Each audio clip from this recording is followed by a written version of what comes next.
Hi guys! Good afternoon. Rides na naman tayo. Punta natin ngayon yung sinasabi nilang develop na not fully develop. Nag-open na kasi yung Budagad ngayon. Tingnan natin kung ano yung bagong update sa Budagad. May vlog ako nung last year nito sa Budagad, yung nasa baba ngayon. Punta natin kung anong meron na bago. Yan yung Budagad na sinasabi nila. Maganda ba dyan? Ano ba yung meron? Mag-inquire tayo. Inquire, wow, ganda ng lugar guys. Inquire natin. Pero bago yun, rides muna tayo dito. Hindi lang skip guys kasi madadaanan natin yung mga places na kung saan pwede tayong dumaan papuntang Budagad. Yung mga hindi pa nakapunta ng Budagad. So ito yung way papuntang Budagad. So galing kami ng Kakuyagan, Asturias. Diyan sa may Masjid Munawirin kami galing. Nagta-travel kami dito sa gilid ng papuntang Anuling. So yung Budagad sa taas, Anuling to. Sa taas dito. So madadaanan natin yung Notre Dame girls dito. Yung malaking Notre Dame. Babae lang lahat. So yan. Same as usual, wala pa rin nagbago nung unang rides natin. Yung unang rides natin is maulan yun. Ngayon maganda yung klima. Alhamdulillah maganda yung klima natin sa pagra-rides ngayon. At saka alam nyo guys dito, I'm sure na yung entrance nito mura lang. Mura lang yung entrance nito kasi halos dito sa Sulu, pinopromote pa nila yung tourism, yung mga spots nila. And kahit hindi pa sila nagpo-promote dati, mga 10 pesos lang, minsan walang entrance, dala ka lang ng pagkain. Yun ang ano dito sa Sulu. Ngayon, very supportive yung ano natin. At saka sobrang sipag ng congressman natin, si Samertan. At saka especially yung governor din natin. Nagsisikap sila na ma-develop yung mga tourist spot dito at dumami yung mga turista na pupunta at dadayo dito sa Sulu. Yun ang vision ngayon nila na sana ma-achieve at matulungan din ng mga tao. At saka sa ngayon guys, malinis na yung Sulu. Actually malinis naman dati yung Sulu pero ngayon mas luminis yung Sulu. May naglilinis na every week. Marami ka nang nagkikitang naglilinis ng mga tao sa mga kalsada, hindi na masyadong makalat. At saka isa pa, marami na din yung mga kainan dito na mga buildings. At this year talaga sobrang daming na open na mga resort. Isa na nito yung Budagad. Nag-open to yung Budagad November 20 pa lang.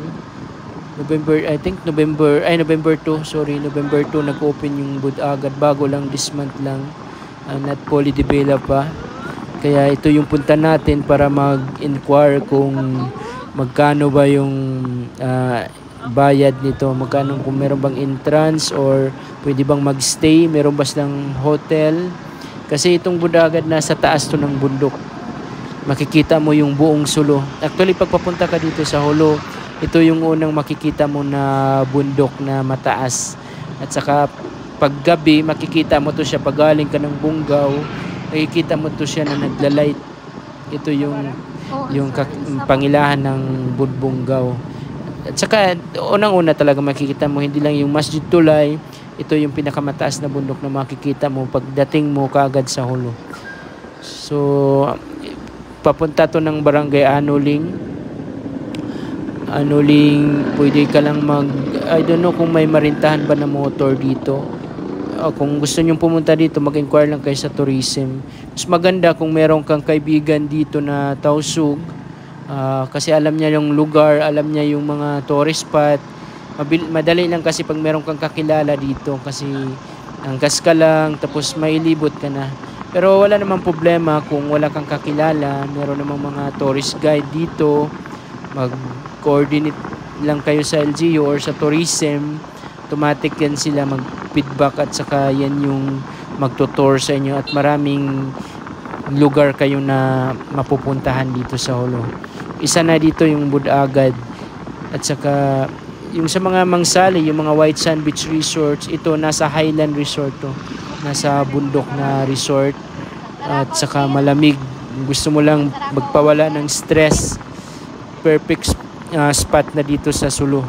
Kung i-compare ko yung Sulu at saka Tawi-Tawi, kasi nalibot ko rin yung Tawi-Tawi, mas lamang yung Sulu in terms sa mga tourist spots. At saka marami kasi dito sa Sulu na mga tourist spots like white sand beaches. Sana dyan puro mga white sand dito yung mga beaches nila.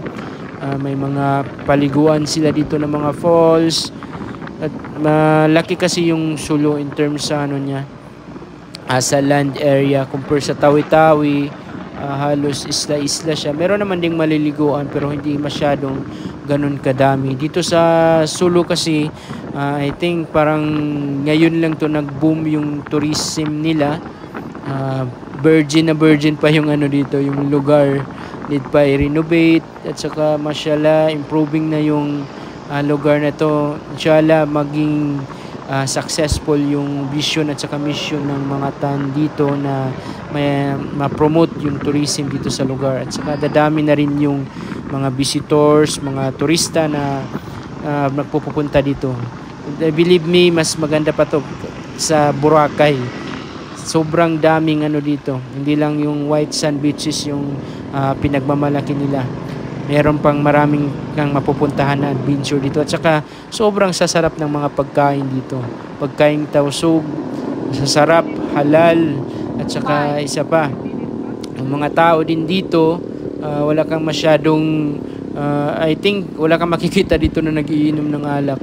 Kasi itong Sulu talaga na preserve nila dito yung relihiyong Islam. Though meron namang mga Christian dito, pero majority is Muslim community. May mga Christian naman dito. Hindi naman ibig sabihin pag pumunta ka dito sa Sulu, kailangan Muslim ka. Kahit Christian ka, coordinate ka lang sa locals, LGU, pray ka dito. Yung mga tao dito is very hospitable, mga mababait. Hindi ka na wala namang gagawin sila sa'yo dito. Welcome na welcome ka dito sa Sulu. At saka para ma-experience mo din yung buong Sulu, malibot mo din kung ano ba yung mga sabi-sabi. Iba kasi pag yung sa sabi-sabi lang tayo na kikinig, hindi mismo kahit yung nagsumasabi sa'yo hindi nakapunta sa Sulu. So yan guys, papasok na tayo dito. Balik tayo sa sa daan natin. Papasok na tayo ng Budbungaw. Nakita nyo to sa previous vlogs ko. Ulan yun. Ngayon maganda yung panahon. So ito na tayo sa baba. Malapit na tayo. Tingnan natin kung yun pa rin ba yung entrance. Yun pa rin ba yung entrance nila sa entrance gate nila na may na may bayad na 10 pesos nung dati. I think parang ngayon, parang tahimik, parang wala yata yung bago pa kasi ito nag-open, bago pa nag-operate guys. Tahimik nung dati nung pumunta kami, maraming motor kami nakakasulubong dito. So yan yung dati natin guys. Dito na tayo sa Budagad. Yan yung waiting shed na magbabayad ka ng entrance. Tapos yan yung blue. At yan yung mga swimming pool na. Parang walang tao guys. Tambol ha? Eh. Danap kay wala ni. Pre tambol. Wait lang dito. Ay, Jen, ulinin natin. Wala na pala dito yung dating swimming pool, guys.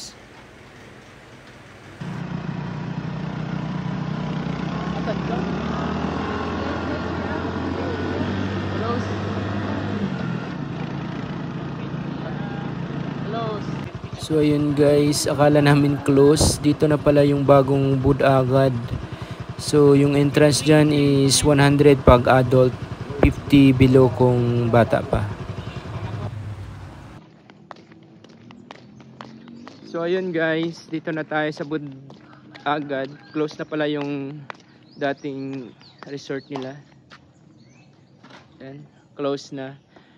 Dito guys, di pwede magdala ng pagkain kung pupunta kayo dito. Mag picture lang yung pwede. 50 pesos yung entrance.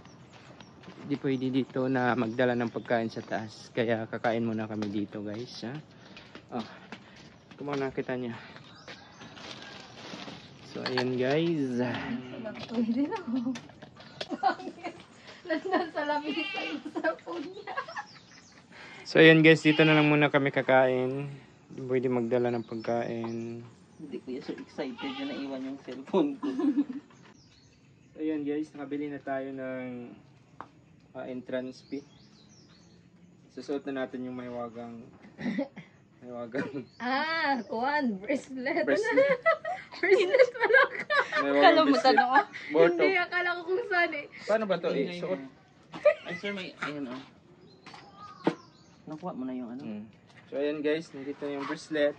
Worth of 50 pesos. 100 pesos pag adult guys. Tapos 50 pag 10 below. Let's go. So ayun guys, kakatapos lang namin kumain. Yung kinainan namin guys, yun yung Old Bud Agad na 10 pesos lang yung entrance. Wala na siya, hindi na siya yung mga swimming pool doon. Dito na yung bago. Ay. Ay, ganyan ang pag-wave, sir. Ano dapat ganun ha? So ayun guys, paakyat na tayo. Medyo pataas talaga to siya.